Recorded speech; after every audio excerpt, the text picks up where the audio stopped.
السلام عليكم ورحمة الله تعالى وبركاته.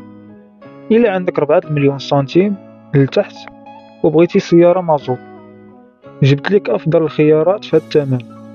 اليوم في هاد الفيديو غنوريكم السيارات اللي تقدر تشريهم ب4 المليون. نبداو بأول سيارة، بيجو 205.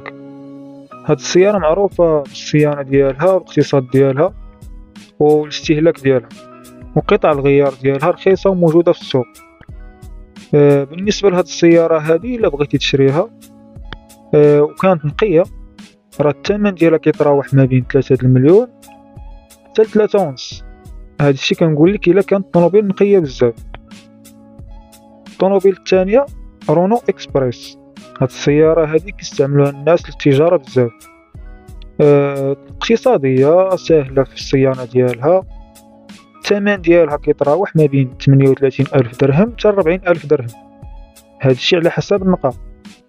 السيارة رقم 3 فيات أونو مازوت. هاد الطونوبيل معروفة الاقتصاد ديالها وطونوبيل صغيرة مزيانة للناس اللي يلاه مثلا بداو في السياقة باغيين يتعلموا وكذا، زوينة.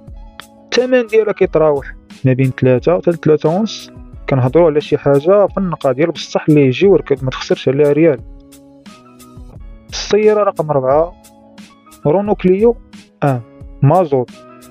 السيارة مزيانة للمدينة، اقتصادية، خفيفة. الثمن ديالها في السوق ما كيتجاوزش 4 المليون. هاد الشي كنهضروا في شي حالة نقية، تكون الحالة ديالها نقية. بهاد الثمن هذا ديال 4 المليون ما تسناش شي سيارة فخمة، ولكن تقدر تلقى وحدة كتخدمك يوميا بلا مشاكل، خصوصا إلا قلبتي مزيان وشاورتي شي ميكانيكي قبل ما تشريها. ما تنساش دير اشتراك ودير لايك للفيديو.